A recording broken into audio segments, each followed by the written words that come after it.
안녕하십니까. 이번 대한민국 목조건축대전 심사위원을 맡게 된 국립산림과학원의 김철기 연구사입니다. 저는 사실 건축 분야 전공이 아닙니다. 다만 목재를 이용하고 활성화하는 데 연구를 진행을 하고 있는데요. 공합 목재와 목조건축에 대해서 간략하게 설명해 드리는 시간을 갖도록 하겠습니다. 이번 자리를 빌어서 저희 기관에 대해서 먼저 좀 간략하게 설명드리겠습니다. 저희 기관은 1949년에 개원하여서 지금 현재 77주년을 맞이하고 있는데요. 국내 유일의 국가산림과학연구기관으로서 숲과 과학기술로 더 나은 세상을 실현하는 국민의 연구기관으로서 연구를 수행하고 있습니다. 그를 위해서 크게 산림재난기술, 디지털 산림순환경영, 목재산업 활성화, 산림바이오 활성화 등 여러 가지 기술 로드맵을 가지고 연구를 꾸준히 수행하고 있습니다. 제가 속해져 있는 과에서는 최적 가공 기술을 이용한 목재산업 활성화라는 비전을 가지고 그 목재 이용 가치 확산 및 목재 산업 활성화 전략 기술, 첨단 목재 가공 기술 및 목조 건축 소요 기술 개발, 임산 자원을 활용한 화석 자원 대체 기술 개발이라는 크게 세 가지 연구 테마를 가지고 연구를 수행하고 있습니다. 이러한 연구를 통해서 저희가 궁극적으로 이루고자 하는 목표는 지속 가능한 산림 순환 균형을 이루고자 하는 것인데요. 과거에는 산림을 가꾸기 위한 대상으로만 삼았다면 현재는 그러한 산림을 이용하고 다시 조림하고 하는 순환 균형을 중점적으로 목표로 삼고 있습니다. 국립산림과학원이라는 곳이 왜 목조건축을 연구하고 있느냐라고 의문을 가질 수가 있겠는데요. 가장 중요한 것이 목재를 대량으로 그리고 장기간으로 사용하는 것이 중요한데요. 지속 가능한 산림자원 순환 균형을 위해서 저희는 목조건축이라는 타겟을 삼아서 연구를 수행을 하고 있습니다.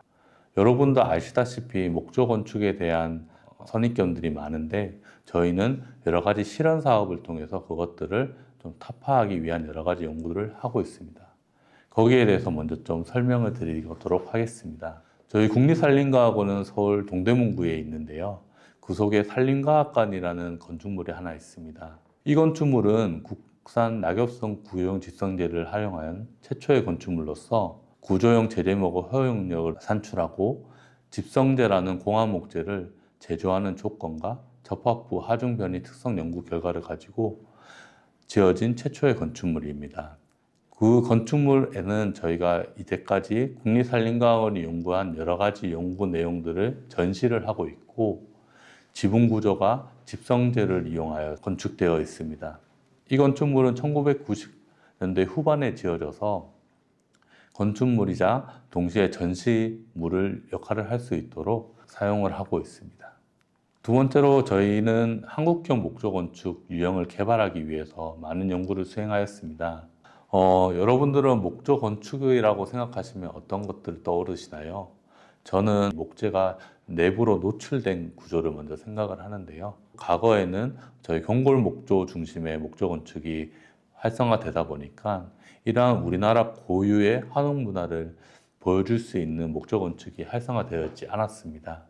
따라서 이러한 고유의 한옥 문화와 국산재를 활용할 수 있는 목조 건축 주택에 대한 연구를 진행을 하여서 서울과 포천, 수원, 제주도에 이런 테스트하우스를 짓고 국산 목재, 낙엽송, 잣나무, 선나무를 이용해서 건축을 충분히 할 수 있다는 것을 보여주기도 하였습니다. 특히 서울에 있는 테스트하우스 같은 경우에는 기둥보 구조에 경골목 구조를 혼합시켜서 하였을 뿐만 아니라 프리패브라고 하는 사전 가공 기술을 적용을 하여서 친환경적일 뿐만 아니라 공사 중에 발생하는 소음도 많이 저감할 수 있다는 것을 알 수 있었습니다. 다음으로 또 설명드릴 건축물은 저희 산림생명자원연구부라고 수원에 캠퍼스가 하나 있는데 거기에 사용되고 있는 종합연구동입니다. 이 건축물은 국내 최초로 목구조 다층 연구시설로 지어진 건축물입니다. 특히 국산재의 대량 수요 창출 및 목재 용도 확대를 목표로 하여서 4층 건축물로 지어졌고 연면적은 4,500제곱미터로 꽤나 큰 규모를 자랑하고 있습니다. 뿐만 아니라 에너지 효율 및 녹색 건축 등 친환경 인증을 통해서 국산 목재를 활용하여서 닫힌 건축물을 안전하게 지을 수 있다는 것을 보여줄 수 있는 실증 사례라고 말씀드릴 수가 있겠습니다. 마지막으로 소개시켜드릴 저희 목조건축 실현 사업은 한그린 목조관이라고 하는 프로젝트입니다. 이 건축물은 저희가 실현 사업한 것 중에서 국내 최고 높이의 목구조 다세대 건축물을 목표로 실현 사업을 한 건축물입니다. 이 건축물을 제가 좋아하는 이유는 규모는 비록 작지만은 다양한 공합 목재를 활용을 하여서 구조 안전을 확보할 수 있었습니다. 당시만 하더라도 목조 건축에 대한 높이 제한이 있는 상황이었는데 이러한 저희 내진이나 내화와 같은 기술 확보를 통해서 목구조 건축물을 18m 이상으로 지을 수 있다는 것을 기술적으로 확인하여서 목구조 규모 제한 폐지에 기여한 바 있습니다. 한그린 목조관을 조금 더 자세히 살펴보면은 피난 방화 등의 규칙으로 인해서 계단이나 엘리베이터 같은 곳은 콘크리트로 지어졌지만은 기둥, 보, 바닥 같은 경우에는 전부 다 공합 목재를 사용하여서 지어졌습니다. 특히 기둥과 보 같은 경우에는 집성재를 사용을 하여서 지어졌고요. 바닥과 벽 같은 경우에는 경골 목구조 또는 CLT를 사용을 하여서 지어졌습니다. 특히 CLT 같은 경우에는 과거에는 목조 건축에 사용된 바가 없었지만은 한그린 목조관의 최초로 사용을 되기도 하였습니다. 이렇게 다세대 건축물을 목재를 이용한 공합 목재로 지을 수 있는 것은 목재가 가지고 있는 고유의 문제점들을 해결할 수 있었기 때문입니다. 목재는 천연 고분자로 이루어진 물질이기 때문에 여러분들이 잘 아시는 바와 같이 비틀림이나 결함들이 발생할 수가 있습니다. 결함이 발생되는 것은 수분 때문입니다. 목재는 굉장히 자세하게 살펴보면은 셀룰로스나 헤미셀룰로스, 리그닌과 같은 천연 고분자로 이루어진 물질입니다. 특히 셀룰로스에는 주위의 온습도에 의해서 수분을 잘 흡수하고 탈착할 수 있는 수산기를 포함하고 있습니다. 이러한 이유로 목재는 건조하지 않는 이상 목재 내부의 수분을 일정 부분 함수하고 있습니다.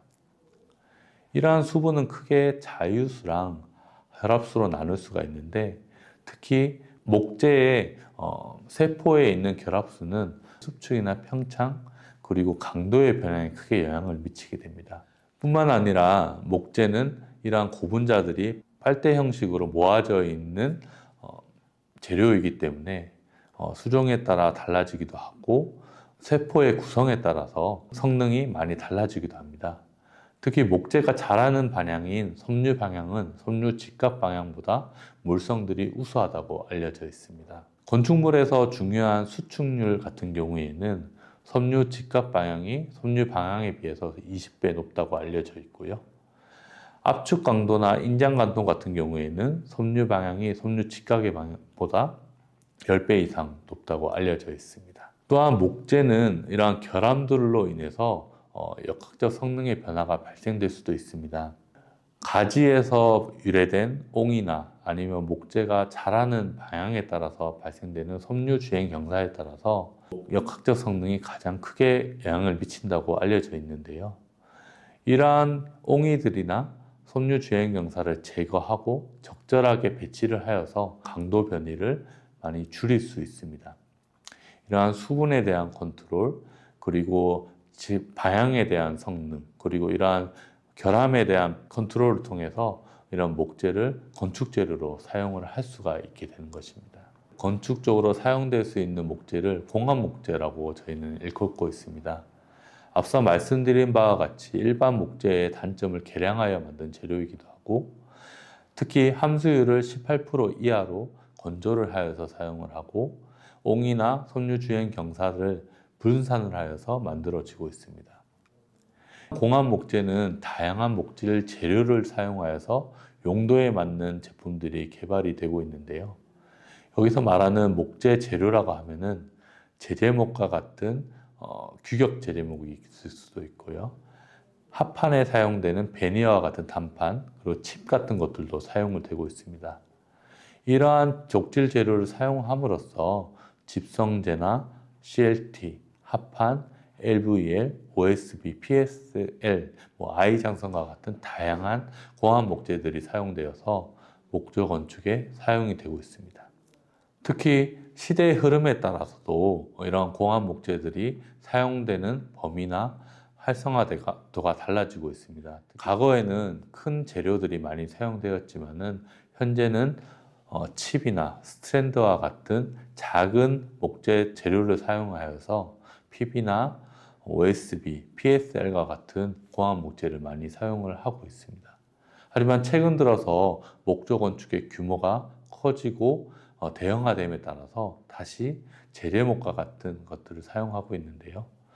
잘 아시다시피 CLT와 같은 재료들이 대표적으로 최근 들어 각광받고 있는 공합 목재이기도 합니다. 공합 목재 일반 재료 중에서 재래목은 구조용 공합 목재로 사용되는 CLT와 집성재의 기본 재료입니다. 이러한 재제목은 일반적인 목재와 다르게 일정한 등급에 따라서 구분되어 사용을 하고 있습니다. 저희 목재 분야에서는 이러한 등급 구분 기술을 크게 두 가지로 나누어서 하고 있는데요. 첫 번째는 유관으로 등급하는 방법입니다. 유관 등급 기준은 재제목의 표면을 관찰하여서 앞서 말씀드린 옹이나 섬유 주행 경사 같은 결점의 크기나 분산 정도를 따라서 구분을 하여서 1등급, 2등급, 3등급으로 나누어서 등급 구분을 하고 있습니다. 기계 등급 구분은 등급 구분 기계에 의해서 탄성 계수를 측정하여서 구분을 하고 있는데요. 측정된 탄성 계수를 따라서 이 6등급에서 24등급으로 나누어서 사용을 하고 있습니다. 등급 구분된 재제목은 설계값을 제공을 하고 있는데요. 이 설계값은 등급별로 다양한 실험을 통해서 얻어진 강도값을 기준으로 산출하고 있습니다. 저희 목재 분야에서는 기준 허용응력이라는 설계값을 사용을 하고 있고요. 이 값은 5% 하한치의 장기 하중 조정인자 안전율을 고려해서 산출한 값입니다. 5% 하한치라고 하면 100개의 강도값이 있다고 하였을 때 순서대로 하였을 때의 5번째에 해당하는 값이라고 쉽게 생각하시면 되겠고, 장기 하중 조정 인자와 안전율은 목재의 불확실성과 장기 처짐을 고려하여서 조정된 값이라고 보시면 되겠습니다. 이러한 재제목을 사용을 하여서 집성재와 CLT를 만들 수가 있겠는데요. 집성재는 아까 말씀드린 등급 구분한 재제목을 섬유 방향으로 접착한 공합 목재입니다. 따라서 목재의 직교 이방성 중 길이 방향의 성능들을 극대화한 공합 목재라고 말씀드릴 수가 있겠습니다. 기둥과 보와 같은 성형 부재로서 집성재를 많이 사용을 하고 있습니다.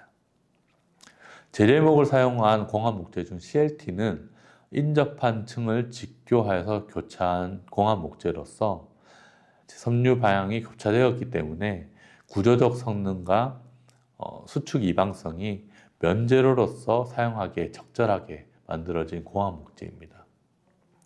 특히 구조형 집성재는 앞서 말씀드린 바와 같이 한그림 목조관과 같은 중고층 건축물에 많이 사용되고 있고, 집성재나 CLT 공합 목재들이 개발함에 있어서 점차 큰 건축물들이 축소되고 있는 상황입니다. 뿐만 아니라 합판과 OSB, PB와 같은 판상재는 앞서 말씀드린 재제목과 달리 제품의 규격을 제한하고 제품 품질 및 성능 평가를 통해서 성능을 제시하고 있습니다. 이러한 방법들은 여러 가지 OSB나 합판과 같은 재료들로 만들어지고 있고, 특히 국산재를 활용할 수 있는 방안으로서 구조형 PB나 구조형 합판 같은 것들이 새로 만들어지고 있는 상황입니다. 이러한 공합 목재들은 일반 목재와 다르게 구조적 신뢰성을 가지고 있어서 목조 건축에 널리 사용되고 있습니다. 특히 목조 건축이 주택에서 벗어나 교육시설물과 같은 대형 건축물로 사용되기 위해서 공합 목재와 더불어 철근과 콘크리트와 같은 다른 재료와 함께 합성 구조도 만들어져서 사용되고 있는 상황입니다. 탄소 중립과 더불어 목조 건축은 점차 활성화될 것으로 생각됩니다. 특히 목조 건축은 철근 콘크리트 건축물과 달리 단기간에 지어질 수가 있고 공장에서 생산돼서 현장에서 시공되는 과정을 거치기 때문에 건축물의 시공 오차도 줄일 수 있는 공법이라고 생각합니다. 이렇듯 대형 건축물이나 높은 건축물을 지을 수 있는 공화 목재들에 대한 기술 개발들이 널리 사용되고 있으니 여러분들이 목조 건축을 실현하는 데 도움이 되는 공화 목재나 목조 건축 기술에 대해서 궁금한 것이 있으면 언제든지 국립산림과학원을 찾아주셨으면 좋겠습니다. 네, 감사합니다.